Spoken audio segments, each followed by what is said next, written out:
Hi, this is Mr. Hewland, and we're about to do our first algebra lesson of the year. It's investigating patterns. So you see these 3 bullet points there? By the end of this lesson, we should have covered all those, or I'm incompetent and I'm not doing my job. Um, Before we get going, I want to show you the scenario that we're going to be working with, and it's going to be involving a geyser. There's a very famous geyser called Old Faithful at Yellowstone National Park. And if you're not aware of this, it's basically a hole in the ground and water comes shooting out of it. And that water is shooting up in a tower, and it might be shooting up for a minute, 2 minutes, 3 minutes, and then it stops and it does nothing for a while, let's say another 30 minutes, and then the geyser erupts again and you get another shooting tower of water. And apparently people like to stand around and watch that. So that's the scenario we're going to be using as we go through here. So over here on the right, we have some fake data that someone has gathered from the geyser. And it says basically if the geyser was erupting or spouting water into the air for 1 minute, our units are minutes, then after that eruption, we have to wait 20 minutes for the next eruption.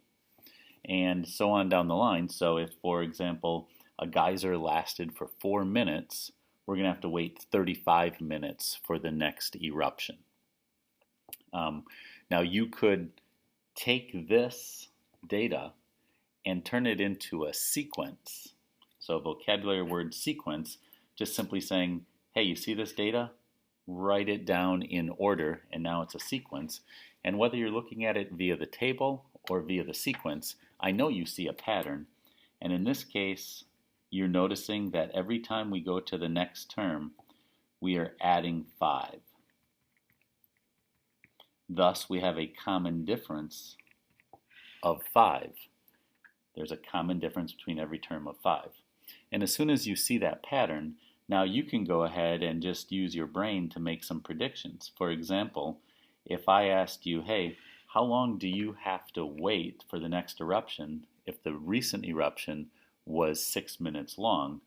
And you say, okay, well, that would have to be following this pattern. There'd be a 40 for the 5, and then a 45 wait time for the 6. So you could even go crazy, especially if you have enough fingers on your hand, you could figure out what it would be for the 10. But we're going to talk about that a little bit more later. We're going to come back to this concept as well. But before we do that, let's show you how you can, or remind you how you could take this table and turn it into a pretty picture. So we have a coordinate grid over here. On the x-axis is the length of the eruption. On the y-axis is the wait time until the next eruption. So I'm just going to take these points, 1 minute, 20-minute wait time, 2 minutes, 25-minute wait time, 3 minutes, 30-minute wait time, and so on down the line. Now once you've graphed those, you're starting to see the pattern that your brain would see just from the numbers in the table or the sequence, but a pretty picture is always nice. And so you can use that graph to answer things like we said, hey, how long would you have to wait if the eruption lasted 6 minutes? Well, on your graph, if you go up to the 6 and you go over here, you see 45-minute wait time. In this case, I'm off my graph, but if I went up, oh, I'm not off my graph. 10-minute eruption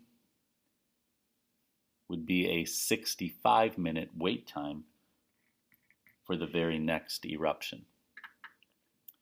All right. The last thing I would like to do is take a look at how we can take this relationship that we're seeing right here and turn it into an expression. Before we do that, when I look at this sequence, I can sometimes think of this as the first term. This is the second term, the third term, and the fourth term.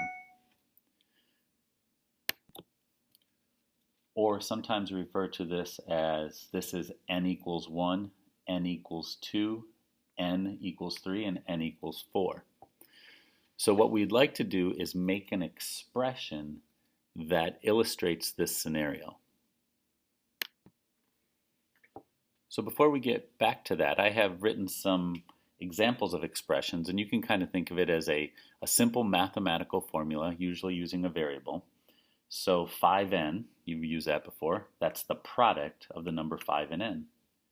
4 plus L is the sum of 4 and L, the difference of P and Q, the quotient of 15 and W. So an expression is just coming up with a mathematical formula to basically to represent a situation, and that's what we're going to do with this geyser situation. So I have the expression written here that represents this scenario, but at first glance, I'm going to guess you're saying, I don't like what that looks like. And it's going to take some practice to get used to how to get these in there. First of all, I'll give you some hints. The common difference, 5, is usually going to be multiplied by the variable. And this part right here is usually going to illustrate the first data value that you have in your sequence. But let me show you what you might first try, and I'll show you how you can find out that it's wrong. What if you said 20 plus 5n? That seems like a pretty good expression to represent this situation. But now let's plug in an n equals 1. If I plugged in an n equals 1, I would have 20 plus 5, which is 25. That's saying at n equals 1, my term would be 25, but this says at n equals 1, my term is 20. Let's do another one. If I plugged in an n equals 3, it would be 20 plus 15, 5 times 3 is 15, for 35. That would be saying that my third term is 35. My third term is not 35. My third term is not 35. So by a little trial and error, even though this one looked tempting, I would say no go. And what I might be noticing is that whenever I'm using this one, the term that I'm selecting is off by 1. And in fact, when I plugged in a 3 and got 35, I really had gone one term too far. One term too far.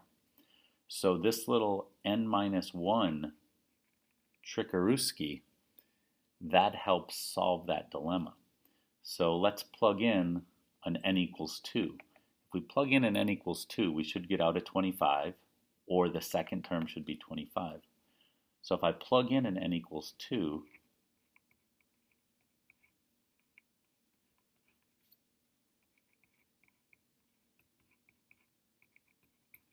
I do get a 25, starting to run out of territory there.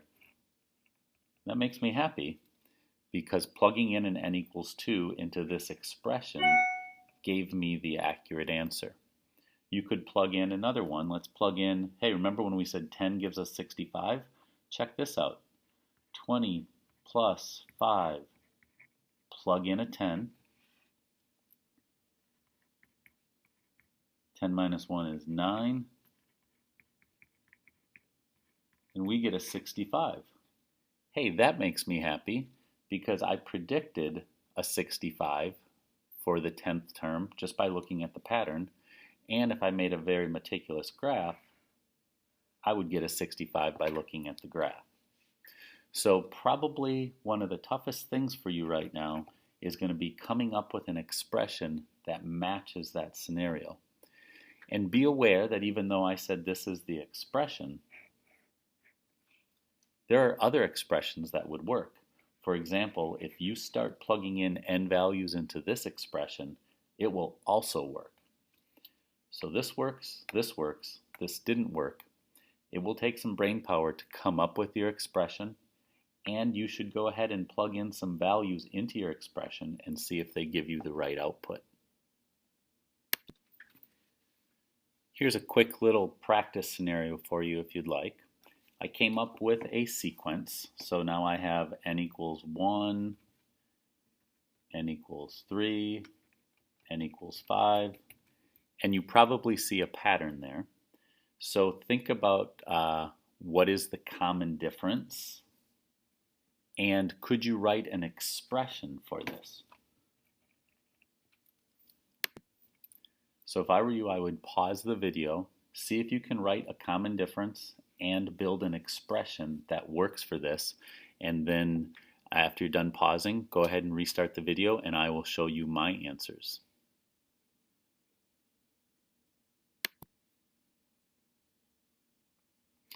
Here are my answers, and hopefully you were able to put your brain to either putting this down or this down as an expression that matches that. And remember to always check it. If I plugged in a 3, 5 plus 4 times 3 minus 1 is 2. 5 plus 4 times 2 is 8 or 13. All right, that's our first lesson in Algebra 1. Woohoo!